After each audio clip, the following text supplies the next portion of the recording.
collective impact is a form of collaboration, but it's a very specific form of collaboration. And the characteristics, I think, that really distinguish collective impact from other forms of collaboration are its emphasis on working across sectors, tackling issues at a large scale, and I think I'm going to say a little bit more about complexity, because I think one of the most important things for all of us to pay attention to as we're learning about collective impact is, when does it make sense to use a collective impact approach? And as importantly, when might it not make sense?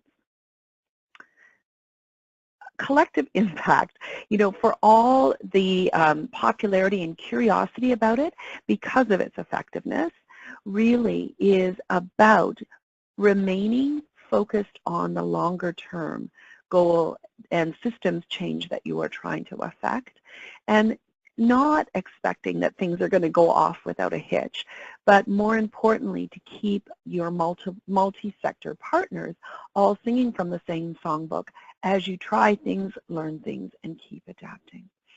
For those of you who aren't familiar with where all of this started, really collective impact came to the fore in 2011 with an article published in the Stanford Social Innovation Review by John Kanya and Mark Kramer of the collective of FSG Social Impact Consultants.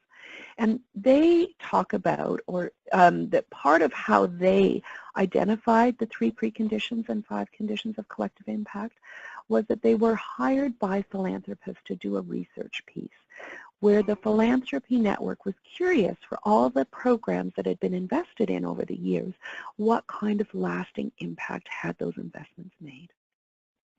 And in undertaking that research, Kanya and Kramer went out and interviewed a number of grantees that were supported by this grantor network, came back and said, almost always the investments that were made had a positive impact on program recipients who were fortunate enough to be able to take advantage of the programs funded by the grantors. But there were a few outlier projects that seemed to have an ability to impact at a far larger scale than just at the individual program participant level. And those outlier projects were the ones that Kanya and Kramer were most curious about. So they set off to go a little bit deeper. And though these outlier projects were quite diverse in nature, the 3 preconditions and 5 conditions of collective impact that are now widely known were the common patterns and themes that were consistent across these hugely successful efforts.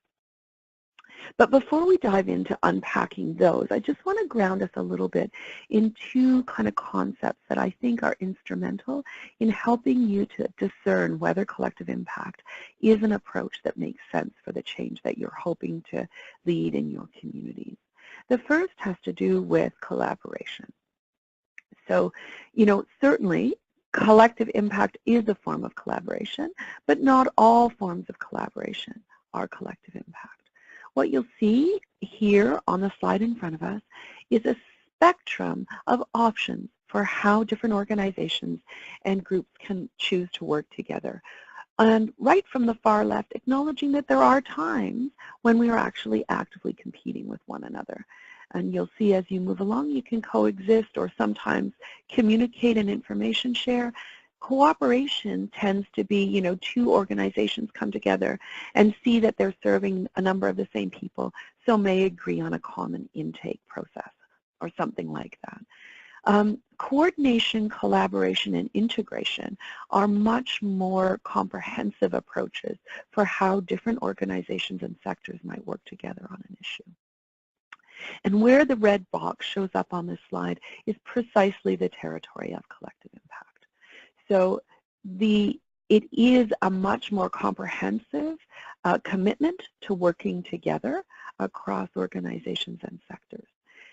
I would say another sort of distinguishing feature of collective impact as a form of collaboration is it is very deliberate about engaging across sectors. That's number 1. Number 2, a collective impact effort almost always has a view that transcends programs and also invites the participants to consider opportunities for systems change. And I think the third real distinguishing characteristic of collective impact as a form of collaboration for me is its rigor around the use of data.